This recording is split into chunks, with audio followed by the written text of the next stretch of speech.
Onde estou? Este sítio desconheço. Quem fez tão diferente aquele prado? Tudo outra natureza tem tomado, e em contemplá-lo, tímido esmoreço. Uma fonte aqui houve, eu não me esqueço, de estar a ela um dia reclinado. Ali em vale o monte está mudado, quanto o vale dos anos o progresso. Bom, se você já fez o Enem em 2016, você vai lembrar dessa questão na prova de literatura, certo? Agora, você se lembra qual é o assunto em que ela está presente quando a gente está estudando? Eu acho que alguns elementos dessa leitura que eu acabei de fazer podem ser familiares quando a gente vai estudar arcadismo, certo? E o que eu quero dizer com isso? Bom, lembra que na última aula de Barroco a gente viu que certas características presentes no Brasil colônia estavam ajudando a movimentar cada vez mais uma literatura que transmitisse uma identidade nacional? O arcadismo não vai ser diferente. E como eu sempre gosto de começar, eu quero te mostrar que, além de arcadismo, a gente tem outros dois nomes. Você saberia dizer? Quinhentismo, 1500. Barroco, seiscentismo, 1600. Arcadismo, setecentismo.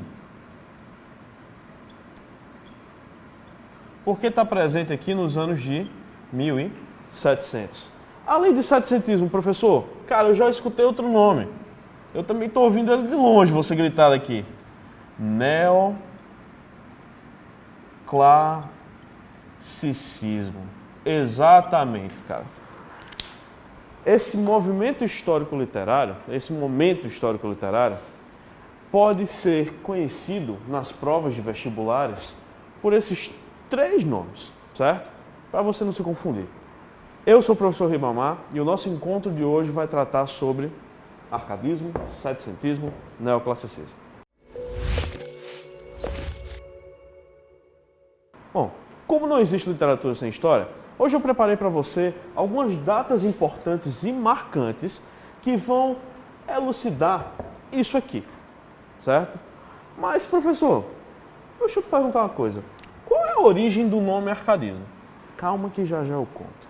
Antes mesmo de falar da origem desse nome, tá? Ou desse aqui, eu quero te mostrar de onde foi que começou, certo? Esse programa que veio levar a isso aqui. E eu não tenho como falar de arcadismo sem falar de pelo menos 3 ou 4 eventos históricos importantíssimos que patrocinaram as ideias que vão eclodir nessa época, tá?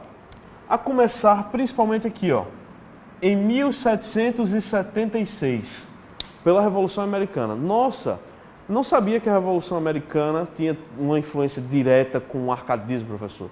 Não é bem por aí.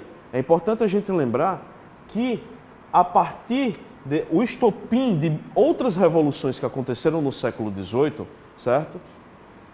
Nas Américas, se deram principalmente pela Grande Revolução Americana com base nos ideais que a gente vai encontrar daqui a pouco na Revolução Francesa, chamados de ideais iluministas, pois estão vinculados ao iluminismo.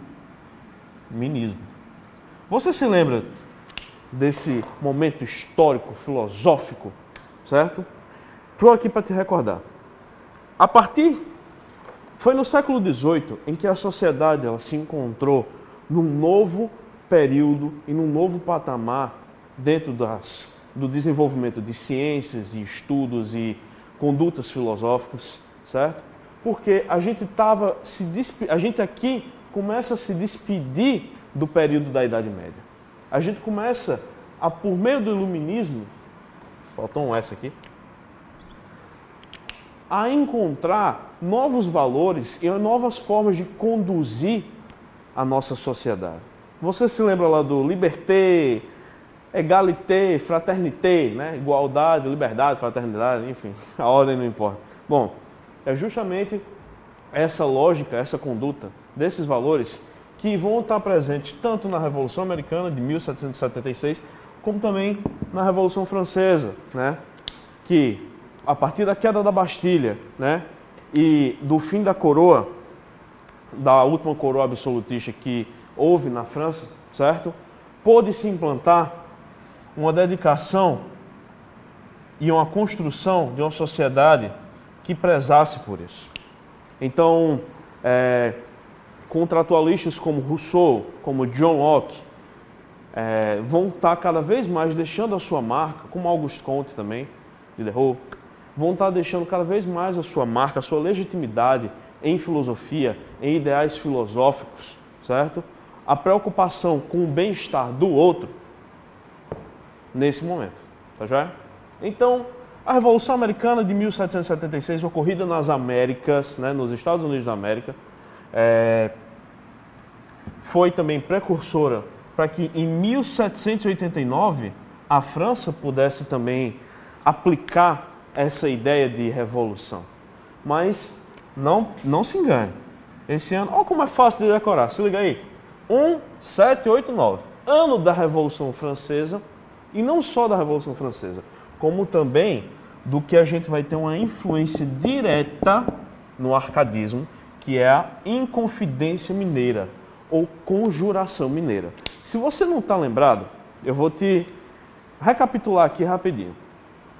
A Inconfidência, ou Conjuração Mineira, foi um movimento separatista que aconteceu no Brasil, em que os autores do arcadismo também estão diretamente ligados e são influenciadores para que houvesse a efetividade dessa Inconfidência, certo? Baseada em ideais iluministas. A gente lembra um pouco da Inconfidência Mineira quando a gente está memorando aí o feriado de Tiradentes. Mas é importante lembrar que por trás da história de Tiradentes, certo? E do seu martírio, nesse momento histórico, a gente precisa entender como também a literatura ficou tão marcada, ficou tão evidente. Por quê? Porque os outros também chamados inconfidentes, que tiveram sua liberdade tirada ao longo da presença da coroa, né? Porque se voltaram contra a coroa, foram também competentes em arrumar a base desses ideais da literatura arcade. Entendeu? Olha só. Agora falando um pouquinho aqui sobre a questão da Inconfidência Mineira, pessoal.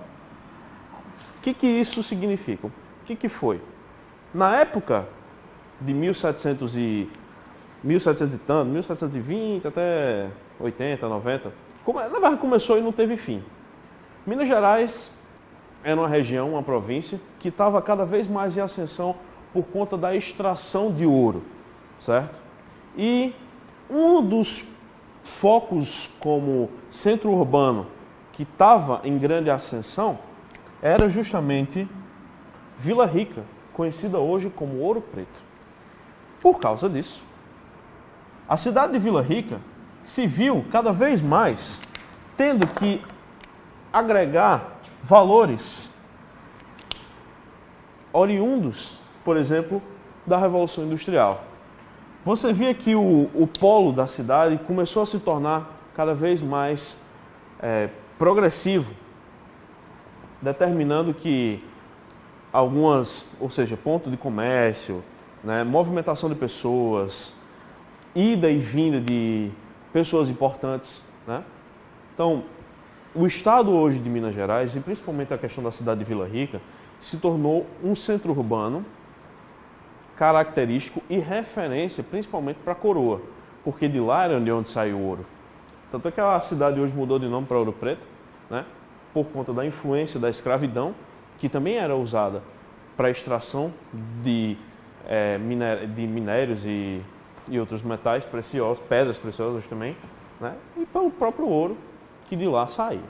Mas vê só, é importante lembrar que por conta dessa atividade, né, aqueles que estavam começando a agregar dentro de si, aqueles que estavam cada vez mais se identificando como brasileiros, se viam dentro de uma injustiça muito grande por conta de uma transação aqui chamada derrama, certo?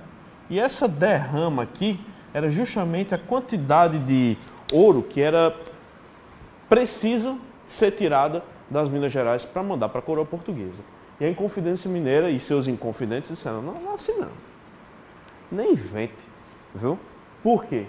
Porque a gente possui identidade e é preciso que, a partir de uma revolução uma revolução organizada como a Revolução Americana, como a Revolução Francesa, o Brasil possa também se separar e ter os seus valores, né, embasados na liberdade, na igualdade, certo? Na fraternidade, sem que haja uma interferência das demais coroas. Entendeu? Aqui ficou claro? Tá, professor, mas você ainda não justificou a questão do nome arcadismo e nem de neoclassicismo. Classicismo lá em 1500, né, com a retomada de valores da antiguidade clássica. Mas olha só, eu vou te mostrar uma coisa. Arcadismo, certo? Está ligado diretamente a neoclassicismo. Por quê? Porque arcadismo tem aqui pelo radical a modalidade de Arcádia, que é uma região grega, certo? Em que se cultivava, né, que se patrocinava uma coisa chamada pastoralismo. Atividade agrária, certo? Ou pecuária, agrária mesmo. Mas olha só, a Arcádia, como região, se tornou uma referência de um lugar de tranquilidade. E é aqui onde eu vou chegar com vocês, certo?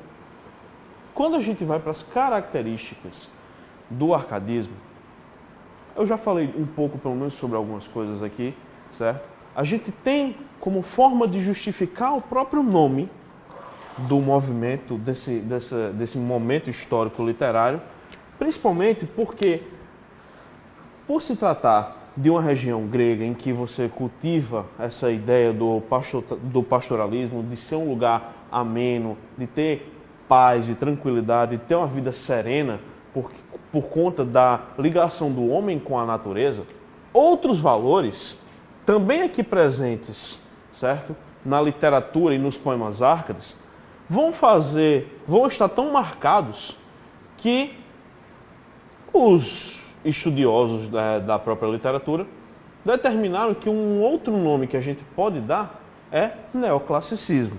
O classicismo que tem a ver com a antiguidade clássica e os seus valores assim presentes, né? Então, olha só.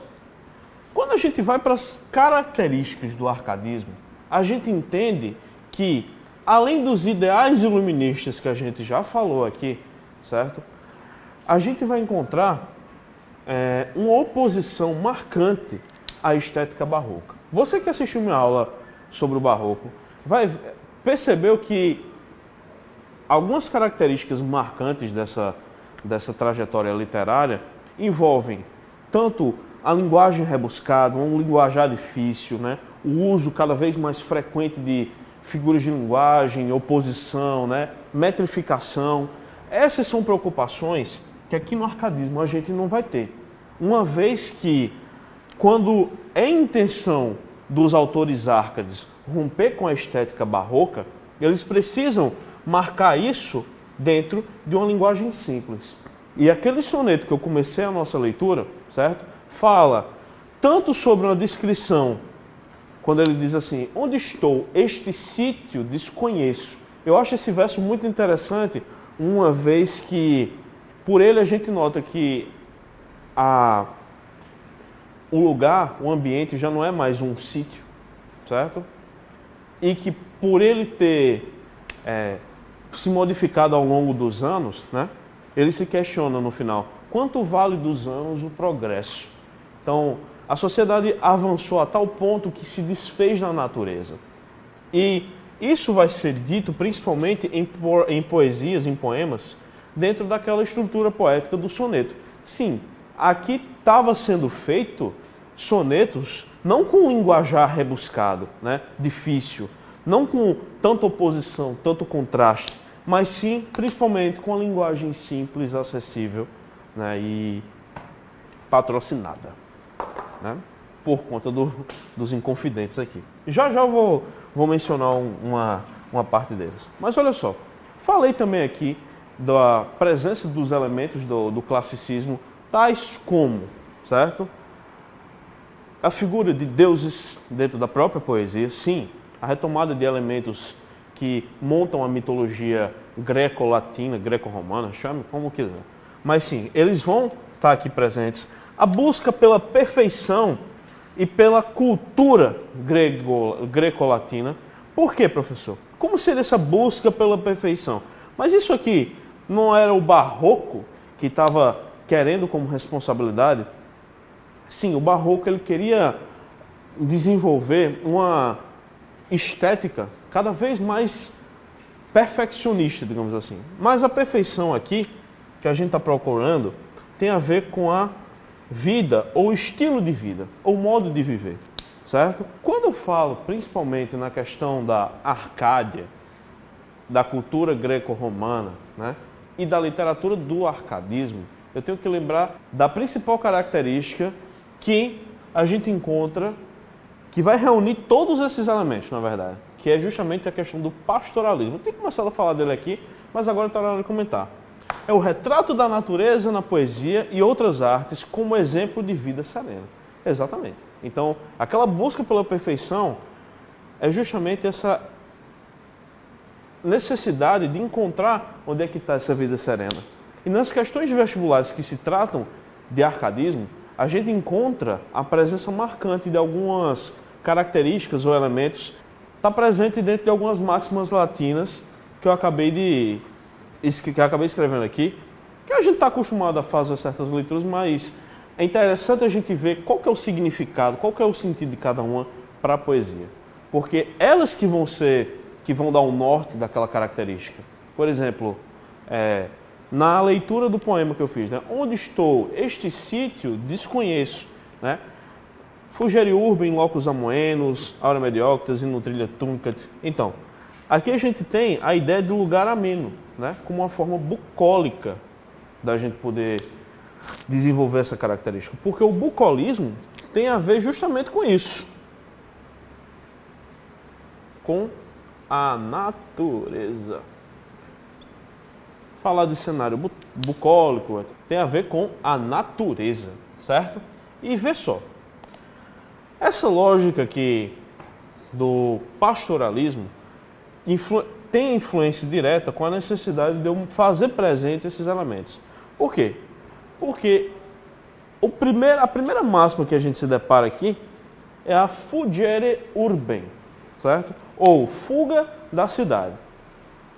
Os autores árcades, eles vão entender que não é nos centros urbanos desenvolvidos em que a gente vai encontrar esse locus amoenos, que é o lugar ameno, para que a poesia, para que a vida ela se desenvolva de uma forma tranquila, né? Ele vai perceber que o homem, ele precisa de fato retomar a identidade de alguns outros momentos, certo?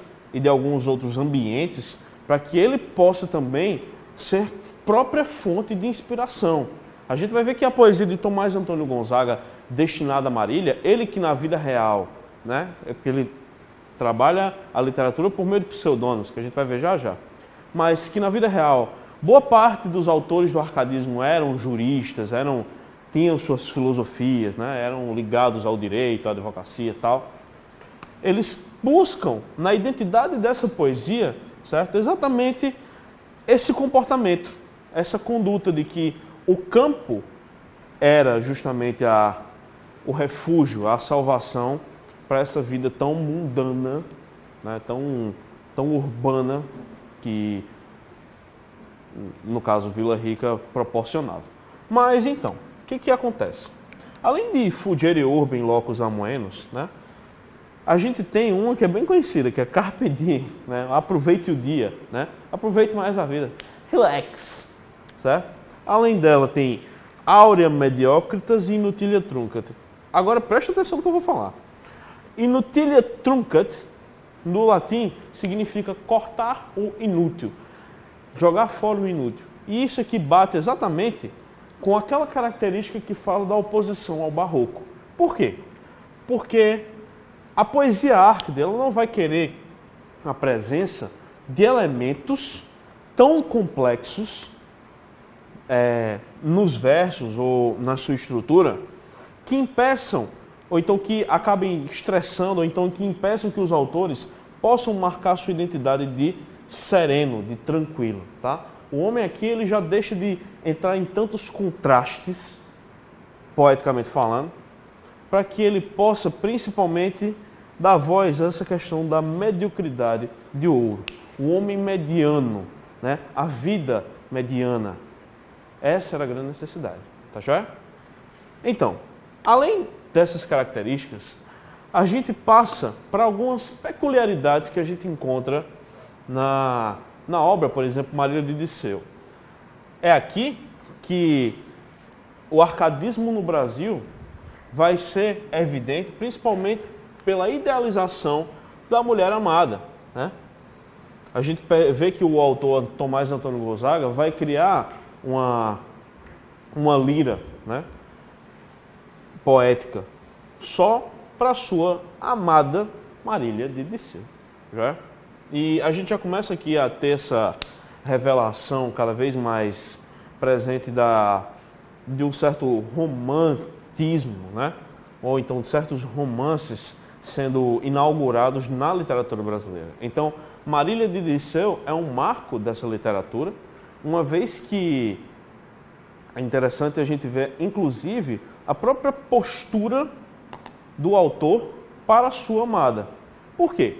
Porque, e vai existir por parte de Dirceu, que é um pseudônimo, certo?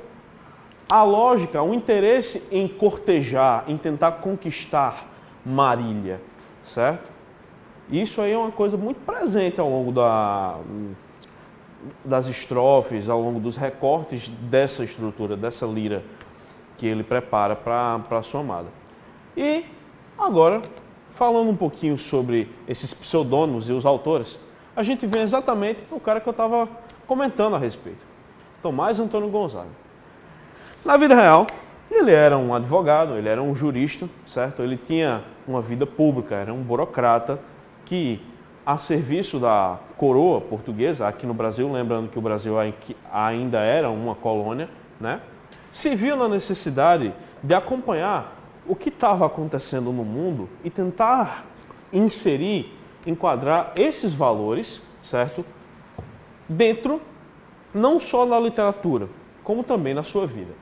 E veja só, a literatura dele aqui ele é dividida em algumas etapas que eu vou comentar rapidinho.